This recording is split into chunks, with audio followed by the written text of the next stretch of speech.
Good morning, everyone. Welcome to American Scousers Morning Coffee or Tea with American Scouser. It's Wednesday, so I got the greatest dad action going as always with the morning coffee. And this morning, we do have two special guests with us from the Chicago Cottagers. We have Alex and Wes. Good morning, gentlemen. Welcome to the show. Good morning. Thank you.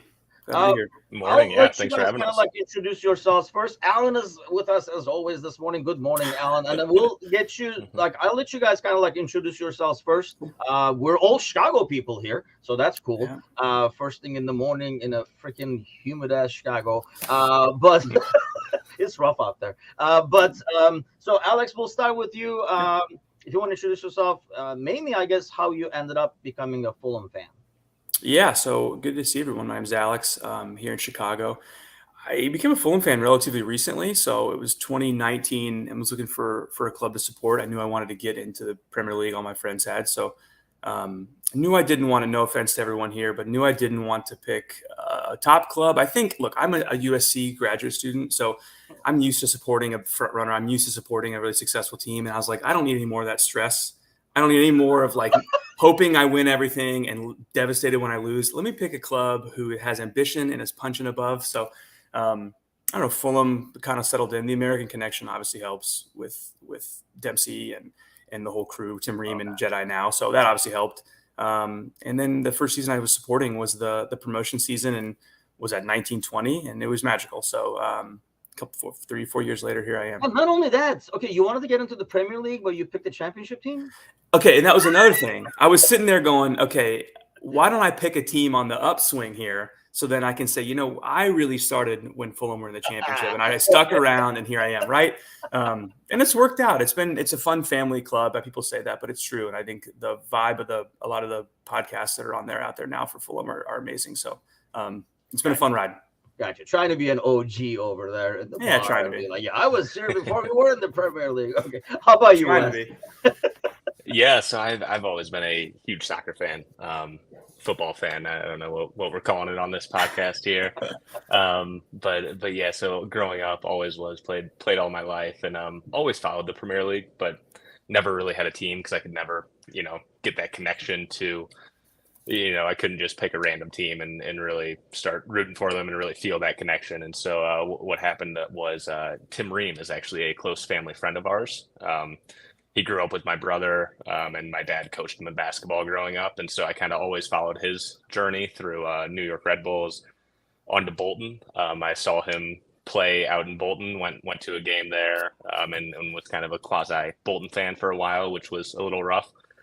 So I was very excited when he got the move over to Fulham back in, I think it was 2017 or so. And I think he moved the second half of the season when they were still in the Premier League. They got relegated. And so the first few years of being a Fulham fan was rough. We were in the championship for a few years. But then since then, it's been pretty up and down. I know over the past 5 years, I don't think we've played in the same competition each season. And so I know Alex and I are very excited this season to stay in the Premier League and he doesn't have to buy another jersey with that Sky Bet patch on the I left wore shoulder.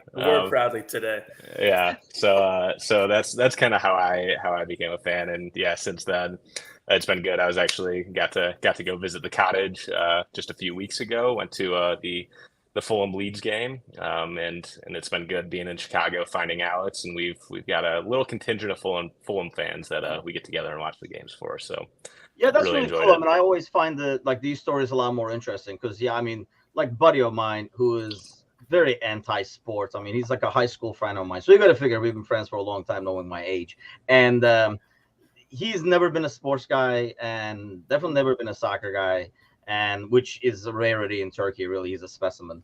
But he finally started getting into soccer because he has a daughter now, and she's playing soccer. And he's like, "Oh, I'm Sporting City." I'm like, "Dude, we can't talk anymore." So I'll talk to you when you get out of this funk, because it's a lot easier, I think, for them to jump onto. I mean, I guess obviously she was attracted to more because she likes blue or whatever. But it's a lot easier to, I think, jump on board with one of the big boys as opposed to. So these stories are always interesting to me. So let's hit some headlines because that's kind of what we do. And then I do definitely want to talk to you guys more specifically about Fulham. And I was looking at the history, and it's the yo-yo seems to have ended, I guess, last season up and down and stuff like that. Let's hope it stays that way. Yeah. Okay, first off, Mason Mount is finally over there at United. I know over here we talked and we were kind of disappointed slightly. We kind of did want Mount and rumor to come to Liverpool and stuff like that. What do you make of this, Alex? How do you think he will do over there? United do have a reputation has become that club that's, has a reputation for ruining careers, ruining promising careers. So what do you think? Oh, I think I know what I hope. I know what I think United fans hope is that that's not the case.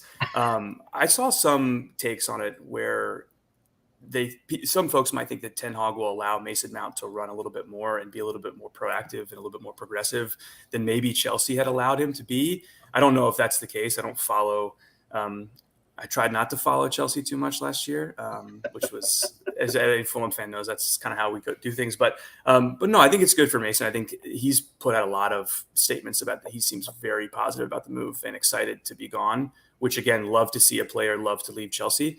But no, I think he'll do well. I think Ten Hag will be able to get a little bit more out of him than whatever revolving door they've had going on at Chelsea. With Poch now, we'll see what the heck happens there. But yeah, that's another topic I want to get to because there's some comedy happening at Chelsea as always. So I mean, obviously United, I can't personally, and it's like the more despised team to me, club wise. But Wes, I mean, do you think that's going to be the case where Mount, or are they going to park Mount where they parked Sancho, and he's going to have the same fate of a young English player? Yeah, I think it'll be a little bit different. I think Ten Hag clearly has some strong ambition at the team, and I think the team itself, with what you're seeing in the news here, are really looking to get back to the glory days that they had. And so I think it's going to be interesting here. You kind of saw Ten Hag get control of the team last year, and they started performing a little bit better than they had the past few seasons. And so I do think he kind of has a clear plan and has really started to prove himself a bit more and get that trust from the supporters and the players. And so I do think this will be a good move for Mount, especially after what happened at Chelsea last year. I mean, it was just a tough season all around, and I'm sure playing on that squad was tough going from manager to manager. So that's the thing. Stability would be nice. Yeah. Like when we were on the podcast, asking for Mount, and we're like, "Hey, we'd be good." And I really do feel though we have gotten the more promising player in Solosobah. I mean, in terms of like long term and creativity and stuff like that. But everybody was like, "Oh, look at his last year," and I feel like anybody on that Chelsea team, you don't want to look at their last year because it was just a shit show. Mm-hmm. So it's hard to play. Two locker, all kinds of comedy. So it's kind of hard to be a good player in that chaos. So you can't really hold that against them. I was shocked to see, though, that they slapped the number 7 on him, Alex. Do you think that brings an additional and unnecessary pressure when you, especially from a move like this? I did see that as well, and I had to do a double take. I thought, is this like a play? It's like a fan edit? Like, what's happening here? It's interesting. I think that if Ronaldo had left the way that he did, I think that's what did it. If everything had ended on good terms and everything had been good, I don't know that the 7 would be such a I don't know it'd be such a story now, or it'd be more of a story now of like, oh my God, they gave him the 7. I think with how acrimonious that was and how negative a lot of it has turned into, I don't know that it's as big a deal as it could have been, You think it adds a pressure to Mount himself, though? I mean, we always talk about, Keita coming into Liverpool and grabbing the 8 from Gerrard. Mind you, Dominic has 8 now, too. But I think it's after Keita. So now it's a different deal. Keita was the first guy to wear that 8. And obviously, he couldn't get on the pitch with the injuries and stuff like that anyway. But I feel like it's almost like an unnecessary pressure to a guy coming in with some, obviously with the high price tag. Yeah, and that's why I say I think if it had ended with, things had parted a little bit better, maybe it wouldn't have worked that way. But no, that's obviously pressure to come in and wear that, but I don't know that it's going to be this huge storyline. Look, the pressure is there regardless of what number he wears. It looks like if he does well, he's going to be praised for it, and the second he starts to really fade, then I think that's going to come out regardless. So I don't know. That's my take on that. How about you, Wes? How much importance do you give to these jersey numbers? Yeah, I don't give the biggest importance to it. I think I'm kind of with Alex on this point where, if Ronaldo had not left in the way that he did, I would see some higher importance to it. It would be kind of a more revered, and I mean, not that it isn't right now, but more revered in historical number, given what Ronaldo did at the club. But with the recency of what occurred the last time that he was there, I think it just isn't as big of a deal at this point. I do still think there is a ton of pressure with that number. There clearly is, on any team, and especially Man United. And again, I'm right with Alex that there's so much pressure on this move.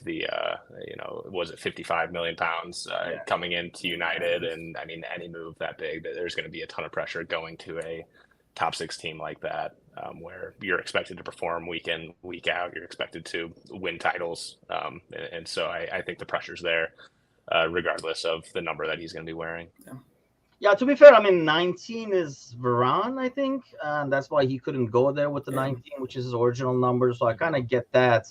But yeah, I was shocked. And I did the same thing that you did, Alex. When I saw 7, I thought it was like, oh, somebody's like, he's going to United. They just put that jersey on there kind of a thing. But I was like, oh, wait, shit. So like, it's everywhere now kind of thing. So that was kind of shocking to see. Well, let's do talk about Chelsea then, as people are trying to running away. So Hakim Ziyech can't get away out of Chelsea while everybody's trying. His transfer fails once again. And so there's 2 rumors to this.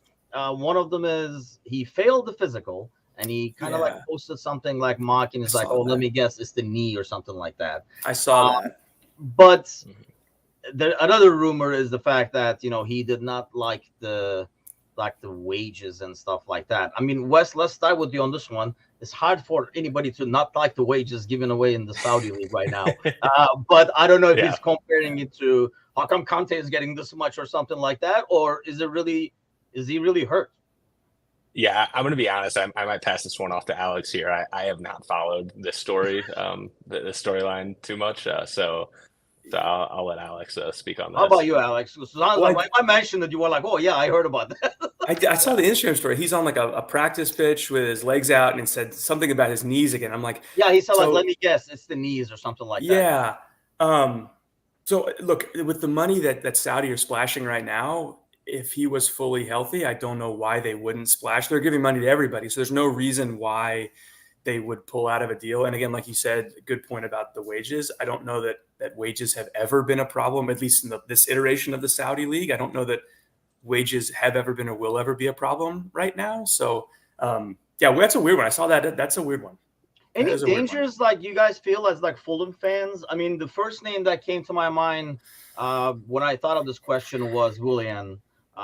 He would definitely be a shoe-in. The way he plays, he can still play. And obviously he would, age-wise, he's kind of like been there, done that. So he would be like, let me get one last contract to like 10 years worth of money kind of a deal. Anybody else, Wes, that you guys worry about as fans? Yeah, I think Alex and I are both smiling because we had a little mini heart attack over the weekend. I know on Friday some news came out that Marco Silva was getting pursued by one of the Saudi teams, and that's terrifying to us because he has turned everything around. We had been through multiple managers over the past 5 seasons through all the multiple leagues, and Silva really came in and he brought a very, very fun playing style, which was a relief after leaving Scott Parker and his Parker ball just sitting back the whole time. So it's been so fun to watch Silva with the playing style that he plays, and then also the players that he brings in. He's got that Portuguese Brazilian connection, and I think that really helps with Paulinho, Willian, Vinicius. And I know we have some others on the team, and he's I would say he's probably the most integral piece to our team at this point that we wouldn't want to leave. He has 1 year left on the contract, and it's been kind of over the past 6 months. It's been when's he going to sign a renewal, and it just has not come for the longest time, which kind of has been very worrisome. And then it really got added to on Friday when there was some news about I think it was Al Hilal or one of the teams that wanted to bring him over for $17 million a season or something like that, which is a lot of money to turn down for a manager, and especially he's he's a solid manager, great caliber, and really good at what he does. And I think, that was something that was scary to see. I think he's going to stay. It looks like what's coming out now is a little Yeah. more positive for Fulham. And when you look at Marco, he does have, you think he kind of does have the ambition to, he wants to be a top manager at a top team. And while Fulham, will probably, it'll be tough to ever break into the top six given the dynamics of money and the Premier League these days. Still top 10 right now, and there really aren't many openings above Fulham at this point. And it's really something that, I think he does have a good platform here, and he has built a solid squad with his vision. He's kind of been given carte blanche to do what he wants with the team, and bring in who he can bring in. He's been very instrumental in some key signings, especially Paulinho, who another one we hope really doesn't leave. But I will say with the Saudi league that the rumors around Marco were probably the scariest to see. I don't know if Alex has anything else on that. Yeah, that's kind of hard to like. Yeah, do you guys see Marco Silva being interested in that though? Like, for example, when Stevie G went, Alan was mentioning it in the comments earlier. I was kind of, I don't know, disappointed is a good word, but I guess slightly disappointed because we knew that he was not ready. We even talked about it over here before, like the season up for like Villa, and obviously we saw what happened. And we actually had somebody from Villa a couple of weeks ago, and yeah, it was kind of like a shit show, and it didn't turn out very well. So with Stevie, at least when he goes to the next step, he would have to either go to a championship team or something like that, and almost like reboot the computer and then start over again. But with Marco Silva, it almost feels like he's one step away from landing. I mean, no offense to you guys, but like a bigger club, kind of like a bigger contract with like more money and stuff like that. Does that shock you guys that he would even? I mean, we don't even know if he's considering it, but does it worry you that he would look at the career and not at the money? Because Stevie G first said no, then they were like, "How about more money?" They were like, "Oh, I guess yes," and then he just like went. Does money kind of like twist him around, knowing that he can always come back and there'll be a job for Silva in the Premier League? I think Silva's in an interesting spot because he already did that kind of career reboot. I think he was out of the game for a year maybe when he left Everton. He left Watford kind of high and dry. I know Watford fans are not super pleased with that. To go to Everton, it didn't work out at Watford. Yeah. Oh, I was going to say it might just be Watford. Went to Everton, it didn't work out at Everton, and then he was out for a bit. And I think he had that career reboot. And what I've gathered from talking with Fulham folks and seeing stuff online is that Silva leaving the Premier League right now, might be it for him. This is his chance really to get in and to. Again, we know we're Fulham fans. We understand where we are in the hierarchy of the pyramid and where we are in the hierarchy of the football world. So, it is what it is. And I think that would be the frustrating thing. If Silva takes a job at a Liverpool, United, Chelsea would be horrible, but Liverpool, United, that kind of world, you kind of shake your head and go, it is what it is. For him to leave for a Saudi club would be pretty gutting because I think it's a move that, what are you doing? I know you're going to get a paycheck out of this, but this is I don't know. Like Wes said, I think he has more career ambition, hopefully, than financial ambition. Because how do you turn your head at 17 million pounds a year? That's outrageous. That's right? The thing. You're like, what? I'll just go there for a year. And I was just looking at his past. I mean, he's been in England for 6 years now, but he didn't get a stint in like Olympiacos.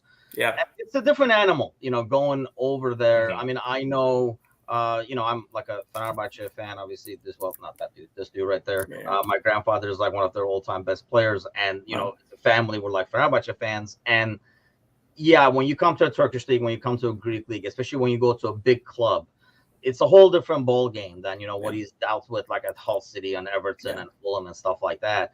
But Wes, I mean, if you're Silva, I mean, it is a really tough decision to make. Because I don't know what he gets right now. I'm sure it's not 17. I don't know what Fulham pays right now, but he would have to be there a decade probably to get the same money. Whereas if he goes, you would think next season he could probably just come in and, take the Crystal Palace job or something like that very easily.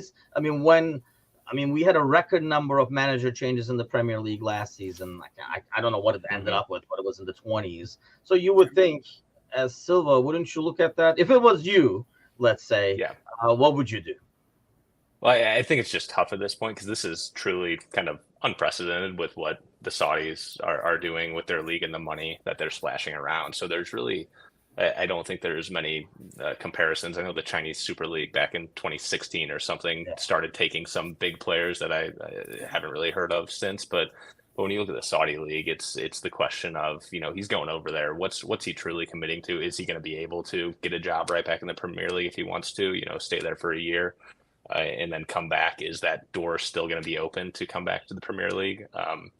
I think there's just a lot of questions about, the future, whether he would go that way or whether he stays. And, with Fulham, I know he knows what he's got. He's built his squad as he wants it, and he's been given that opportunity. Whereas, coming in with some other teams, it may be a little tougher. And I'm right with you, where if he gets a call from a top team, I would completely understand him leaving. It's just a little tougher going to the Saudi league. Understanding the money's huge. You guys had like a Fulham board trying to convince Silva. Oh yeah, yeah. I just give me his number. I'll make a call. Yeah. You're like, it's just money, I understand it from a player's perspective. I can see that, go over there, get it for a few years, and then you still have the skill. You can bring it back. I'm not as in tune with how the kind of manager carousel works and goes around throughout Europe. And I know getting a job in probably the top league, the Premier League here, he's one of 20 managers in this league. I know there is that, constant carousel of managers moving around, but still there's lots of competition throughout Europe to come back into Europe or to come back into England. And if he leaves for a year or two, I just don't know what's available. Then again, it's tough because that's a lot of money. It is a lot of money. It's a risk though. It's a risk. It was Stevie, I think, when he comes back, he still has to start where he would start now. But I feel like Silva would be like, hey man, you got major money, you want out of there? Somebody would go after him, I feel like, and bring him back into the Premier League. But I know you guys are kind of like hoping for the best. Yeah, and my thought too on that is that, right now, if he has another solid season or two at Fulham, he can make that jump to a top team. Yeah. If he moves to the Saudi league, he's not going to be jumping there from a top team. He's going to be jumping there to a similar team to where we're at. He's going to have to do, that was my thought, the same build that he's currently doing at Fulham to make that move to the top team. So it's all about ambitions and where he wants to end up. Let me ask you that then, Alex. I mean, is it also a risk though that he probably had I think it is his best season, right? In terms of where you guys finished up. Yeah. Does he kind of sell while it's high and not risk? I mean, especially with the lack of movement. And I feel like it's going to be harder and harder now because, in the past you had like the big boys spend their money and then you will go to the next tier, right? And then you guys would have still a lot of quality players to choose from. With the Saudi market and stuff coming in, it feels like it's even more difficult. We were talking to Chris from Burnley last week, and it's just like the market is so much tougher now. The prices are so much higher. Does he say, man, I don't know, this might be as good as it gets. Let me cash in while I can. Or does he roll the dice and say, hey, I got a good squad over here. We can do this again.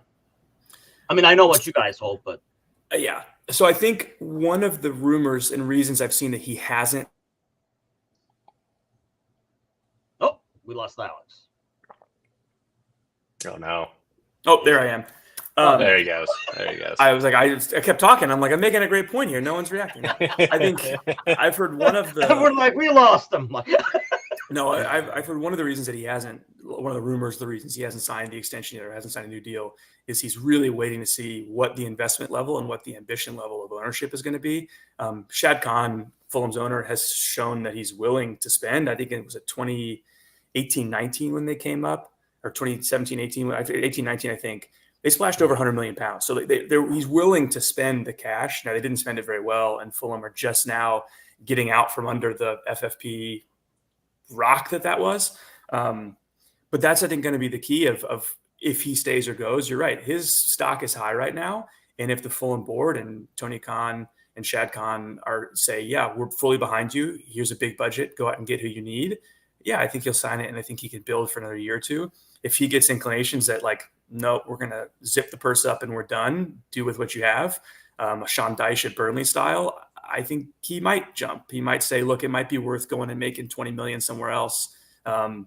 And hoping I get back in than to sit here and tank with Fulham. Because if Fulham get relegated again, God forbid, where does that leave Marco? So depending on what the board and what Tony and Shad are willing to spend this summer, I think will be pretty key in how happy Marco is. So you're saying you might actually help Marco's hand in some ways and be like, I'll stay, but what are you guys going to do for me, kind of a deal, and maybe get some more money? Yeah.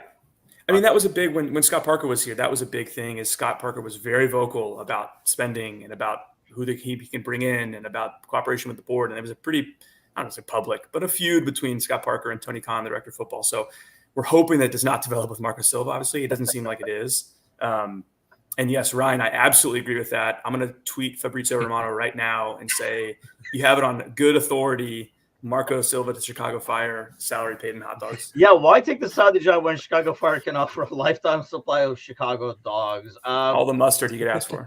Meanwhile, Chicago Fire is like harassing me on social media to sign a 2-pack, 3-pack, and I refuse to spend that much to watch Messi because it's always like, but you get to see Messi too, and then come to the Star Wars. Do you guys follow the Fires? Since we're all Chicago people here. No. Yeah. I'm an LAFC. I'm an LAFC guy. Oh, really? How did that end about?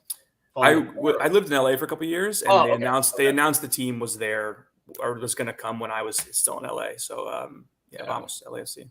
How about you, Wes? And then I'm from St. Louis originally, so I've become a huge City fan this season, which has been very fun. Inaugural season, they are absolutely crushing it. Very fun to watch. So hoping I can get back to St. Louis to see a game sometime. The new stadium looks incredible. Or just ask Fire, they'll give you a pack with like the St. Louis. I know. For something like that. But okay, so let's get to your boys. So Wes, let's start with you because you've been a fan a bit longer. So you've been in this yo-yo. How does that yo-yo go when you go up and down and stuff? Or after a while, does it become we'll bounce right back up? Do you end the season? Yeah, I mean, it's depressing. It's definitely very depressing when you go down. And the worst is, I mean, nothing worse than a Saturday morning trying to figure out how you're going to stream this random championship game that's not on ESPN. Only a few are on ESPN Plus, and then you either got to pay $15 to get the stream from Fulham for each game, and it's a mess. It's a mess when you go down, and so. Very excited to have some stability. I mean, as I said earlier, this is the first time in I think it's 5 years that we're going to be playing in the same league, and on top of us as fans being able to go watch these games every Saturday, every Sunday against the best teams in England. It's also for planning purposes for the squad. It's Norwich. I am lucky, Alan. I am lucky. Yeah. For squad planning purposes, it helps so much because I think we've been scarred by what happened back in 2018 or so. What Alex was talking about, spent £100 million once we got promoted, expecting to stay up, and just a lot of that money kind of went to waste. A lot of players just didn't perform, and then once you move back down, we got relegated right away that season. You're building a completely different team each year. Every year you're just building a different team. You have your few blocks that stay, but you always have to bring in new players to suit that Premier League quality or that championship quality, and it just makes it tough from that continuity standpoint of the team and the way they play, and then also going through managers as well. There's just a lot to say about staying in the Premier League. It is so nice from our perspective, because you really do feel like you're going to be watching that same team as you were watching last year, and you have very high hopes as well. I may be regretting having these high hopes because I know at the start of last season I was like, okay, let's just have some fun. We might go back down, but I'm not going to get too invested in this. But this season, after how we played, I'm very, very excited. And I think I got to go back and look at the videos, but I think at the time we did think Fulham would struggle to stay up because there wasn't a lot. I actually remember the very first game was against Liverpool last year, and it was one of the early morning kickoffs. I think it was a 6:30 kickoff, and I was actually out in Colorado, so it was a 5:30 kickoff out in Colorado, and I was just like, I don't know if it's worth waking up for this. Like, we're gonna get crushed, and I end up I slept in a bit, and then I look at my phone at like 6:15. I have all my friends texting me like, "You watching this? You watching this?" And I think were we up 1-0 at halftime, I Alex, think and then so. we ended I up think so. Liverpool tied the game at the end, and so I jumped out of bed and I'm like, "Oh wow, yeah." So I mean, that kind of shows how I felt going into last season. It's kind of like, this is gonna be a slog here, and then they really proved a lot, and it was pretty incredible to watch. And nothing was better than Alex and I sitting at the bar in February, after a very close game, losing a close game, where usually we would just be dejected and we're like, okay, we're not going to get relegated. We're okay here. Like, Oh it my was gosh. fun. Last year I would have been a lot more disappointed in this, but let's just enjoy it. Yeah. So yeah, I mean, I think the fear was like, not the fear, I guess, but our guess was when you were watching Fulham in Championship and Mitrovic just dominating. It was like, well, will they be able to do the same thing? They're so reliant on him. Is he going to be able to do the same thing at the Premier League level? And to be fair, for the most part, he's a handful and he has done that. Yeah. Do you guys think it's Marco Silva's more like attacking style to kind of spread that around, Alex? That kind of it's a team that has more courage when they play against like other teams compared to like Scott Parker days, where it's just like, let's just not concede them. Whatever happens kind of an approach. Yeah, I think it's a mix. It's that, and I think Marco Silva has a confidence in that style that I think really does help. I think oftentimes you see clubs that come up, or smaller clubs, when they play Big Six, they play teams that are above them in the pecking order. They really do circle the wagons, park everybody in front of the 18-yard box, and just kind of hope and pray for a draw.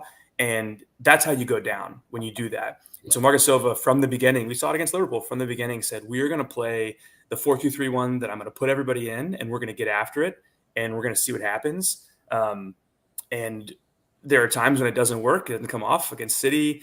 It sometimes doesn't work, or Arsenal even.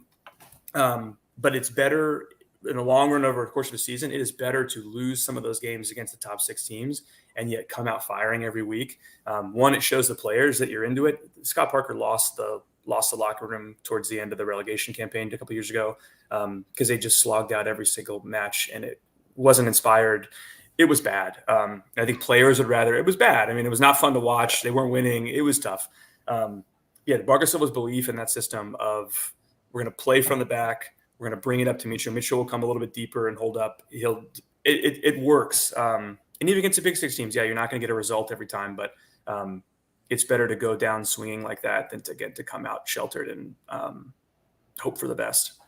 So Wes, let me ask you this, because we were talking to Chris from Burnley, and he said he was probably like the minority, like 1%. But because we were talking about Sean Dyche and how he just, his style of play and stuff like that. But as somebody who watched it under Scott Parker and stuff, if it's producing results, is that style at least bearable, and it just becomes, man, this is shit to watch, and now we're not getting results? Or regardless of the result, you're like, I just don't want to watch a team that plays like this?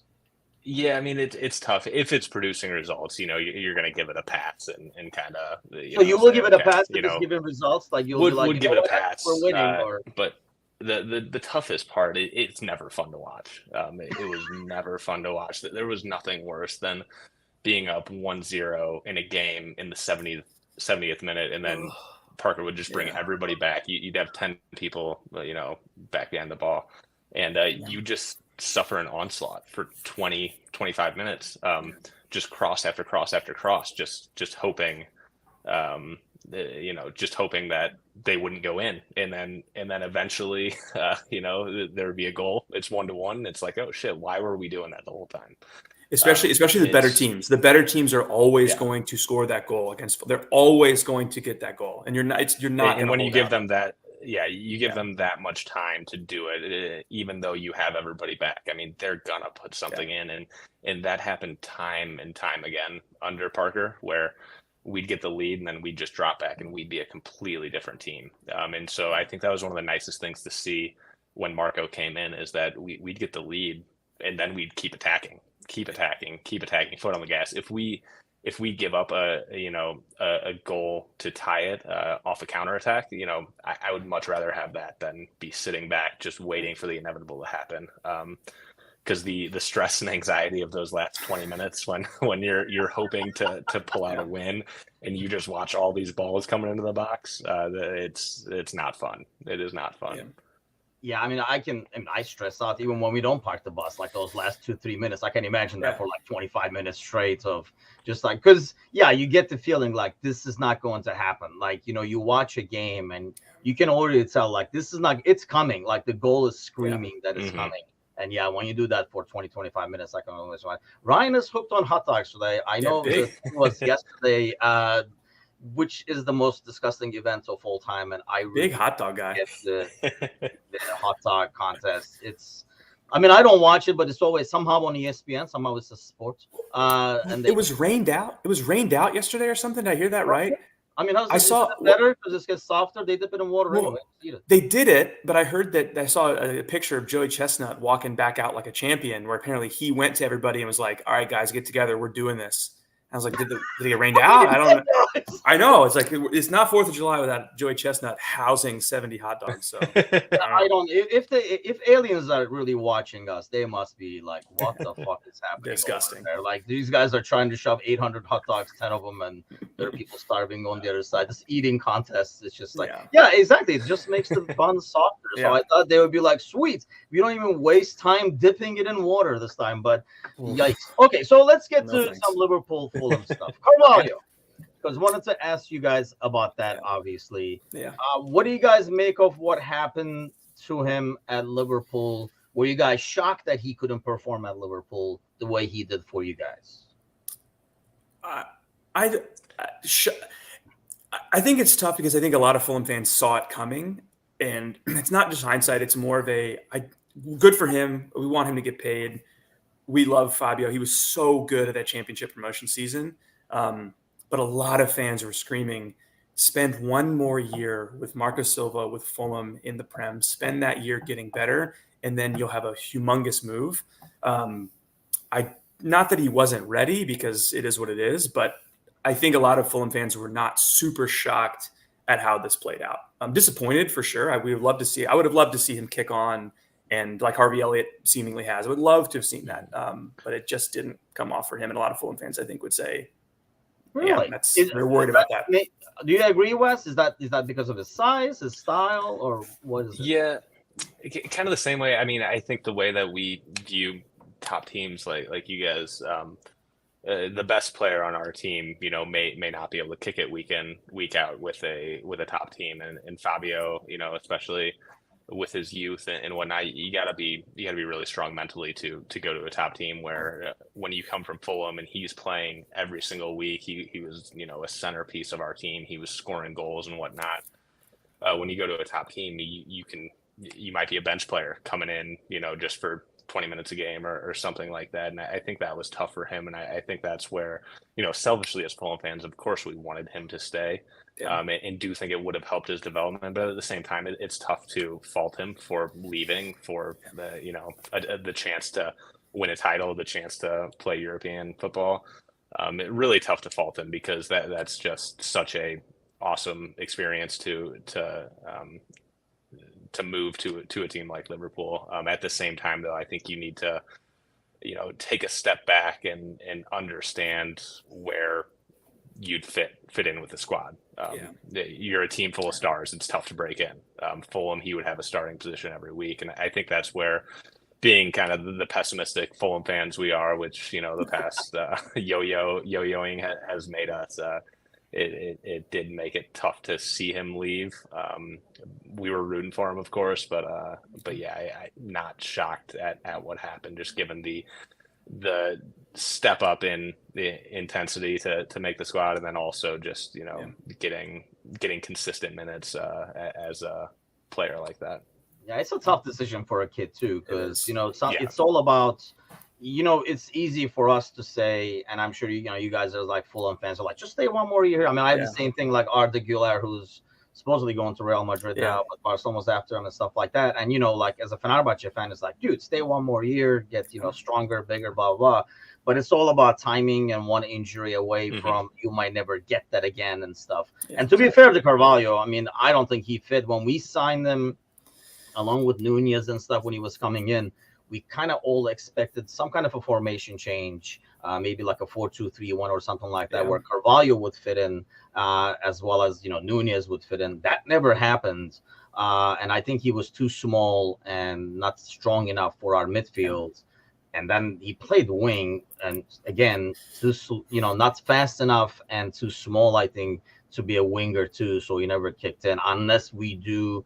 I mean, we're kind of waiting this summer now because it's a longer summer to see if there will be any changes, formation changes and stuff like that. Yeah. So I don't know if he'll fit coming back, but I'm assuming not, since we said, you're not in the plans for the short term kind of a deal, not in the grand picture of things. So it's always tough. And it's so sad because I think the same thing happened to Sessegnon when he left Fulham for Spurs. It's the same, and it happened not just Fulham, it happens to Burnley, to Norwich, to all these clubs. It happens to these players get wooed by bigger wages in a big club. And again, how can you blame these kids who are 21, 22 years old to say, I can go play at Anfield? Of course. But that's the hard part, is it is kind of a myopic view to say, look, as a Fulham fan, obviously I would say this, but I think even Liverpool fans might look at it and say, another year of development at a club like Fulham might actually have done him better. And now it's hard because his career, it's not derailed. He's so young, but like, where did he get loaned out to? Somewhere in Germany, right? Germany, man. Germany. I forget what club, not Leverkusen. I forget, but he gets loaned out and hopefully he kicks on there. But then this is the hard part of what if he doesn't kick on? And now he's coming back from an unsuccessful loan away from home, and he comes back to a Liverpool squad who have told him, we don't really need you or want you right now. Well, he went to Leipzig. I don't know what we're thinking. Leipzig. Like a swap. Okay. Yeah. So it's like, it's just a hard place for his career now where he's really got to kick on. And I think in hindsight, 2020, obviously, but as a Fulham fan, it's like, dang, if he just had 1 year here in the Prem playing that 10 role and really succeeding, who knows? So I don't know. That's why I always feel like, like with Arda Güler, I was thinking the same thing. And selfishly as a Fenerbahce fan, and at the same time, I was combining it with, I was hoping Liverpool would go grab him because he does have a low release clause, but then loan him right back because I don't think he's ready for the Premier League. He's not ready for, La Liga, especially for like playing at Real and stuff. He will be. That kid is amazing. Yeah. But it would be a lot better to just sign him and loan him back. Get him, because that kid kicked in as a 16-year-old, and you're seeing him becoming a man slowly, like gaining that size, and within one season he gained so much. So I'm almost like, man, within another season you might be ready for the Premier League, and he would get, obviously, they gave him the number 10 at Fenerbahce and stuff, but sounding like, I haven't looked at it today. I was kind of depressed when I looked at it yesterday that he's going to Real, but I think I did see. I don't know if I had a Fabrizio like "here we go" tweet, but I'm pretty sure I saw a strong link from him. Not too happy about that. I was really hoping he would stick around at Fenerbahce for one, and B, Liverpool would get him and loan him back or something like that. So I just said 7 minutes ago, Fenerbahce president on Arda Güler, I can confirm that Arda will leave because he wants to leave. That's the quote. Damn it, Alex! Why would you hate to bring down your day here? Okay, so let me ask you guys this then. As Fulham fans, this is a good way to wrap up. So, Wes, if you could take one player from Liverpool to that Fulham squad, who would you take for the season? Ooh.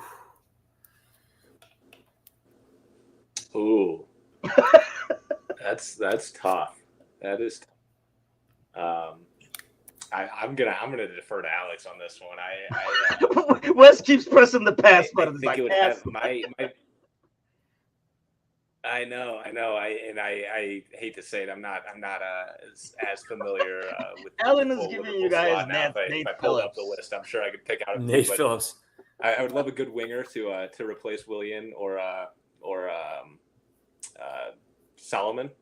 Also, I think we could use some strong central defense. Reed's getting old, and I think we're going to need somebody back there to step in.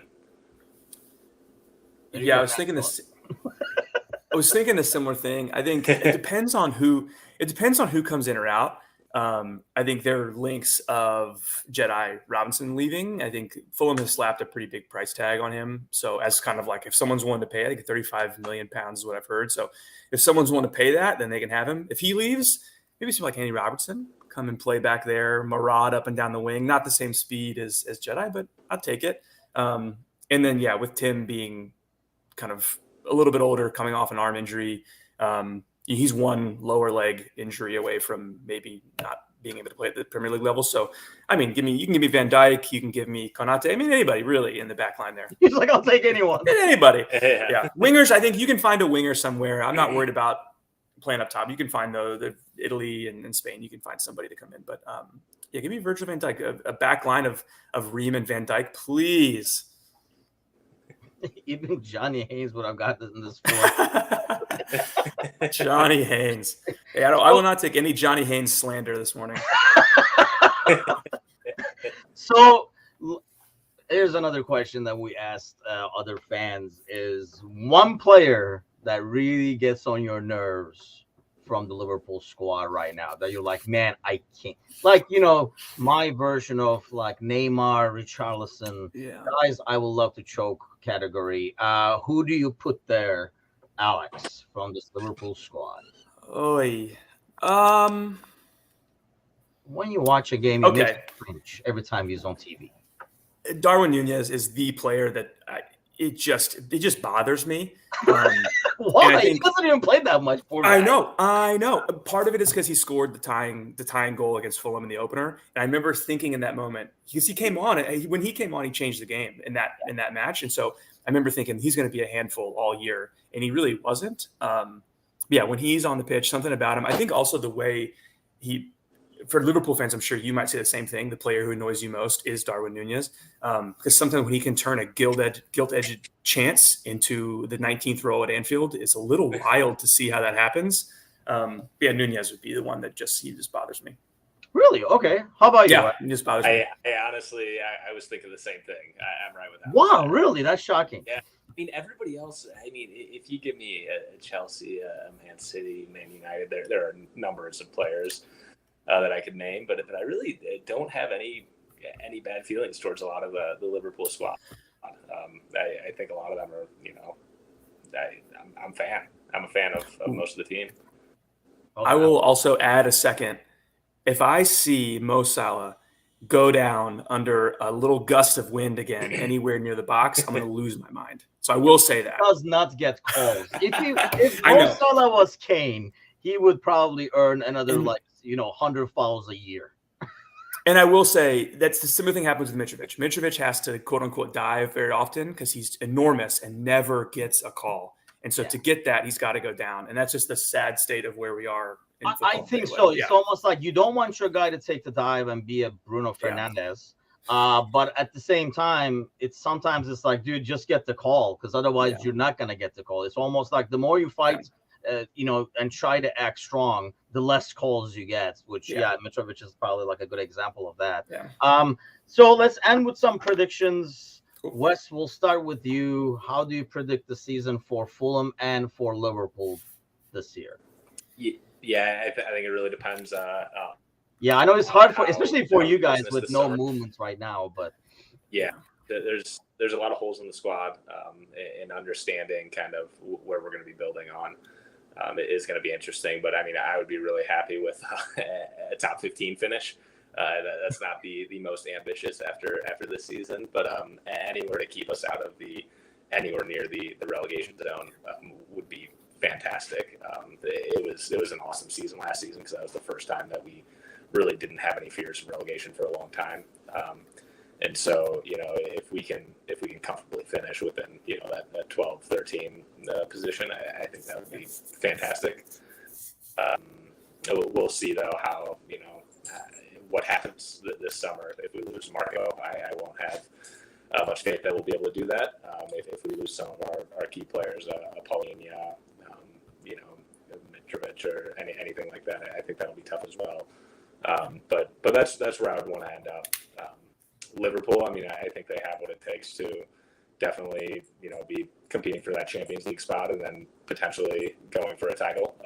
Man City is just outrageous, though. So I don't know how you compete with that.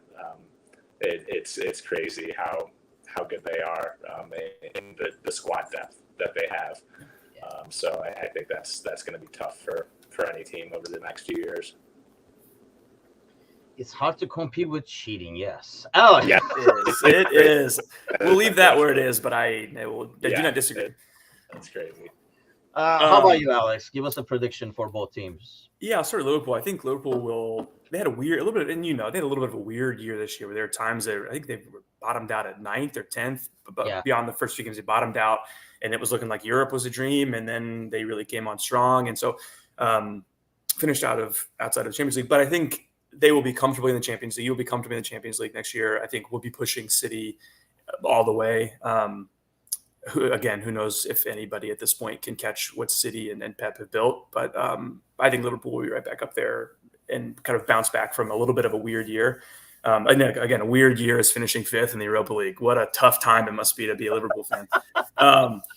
And Fulham is a weird one. I think, like Wes is right. If Fulham can keep the spine intact with Bernd Leno and Palhinha and Jetta Robinson out wide, and then can bring in a winger or two to replace Solomon and Willian, who's 1.5 feet out the door.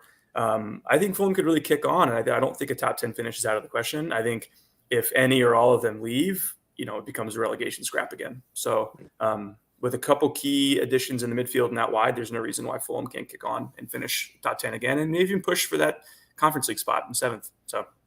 Yeah, I mean, they're definitely they were like a fun team to watch. If you're on a game and if they're on, they're like, like a fun team to watch. And I'm a soccer junkie. If it's on, I'm going to watch it. But if there's multiple games on, I will more likely pick a Fulham team. And I do like Marco Silva, even when he was in Everton, he was a dude that was hard to dislike. Because of his demeanor and how he carries himself and stuff like that. But now that he's out of Everton, you don't have to dislike him. That's a good deal overall. Well, guys, thanks a lot for joining us this morning. Thanks to all those liking, commenting, watching this morning. Give us a like, subscribe, and all that good stuff. I'll be back Friday morning with the morning headlines then. You never know. Maybe we'll have a signing or two by then. And then hopefully we'll hear more from you guys throughout the season. Thanks a lot, guys. Enjoy the Chicago weather. Maybe Ryan might have some leftover hot dogs from yesterday or whatever we can all have for like lunch today. But thanks again, and thanks to all those listening. Take care.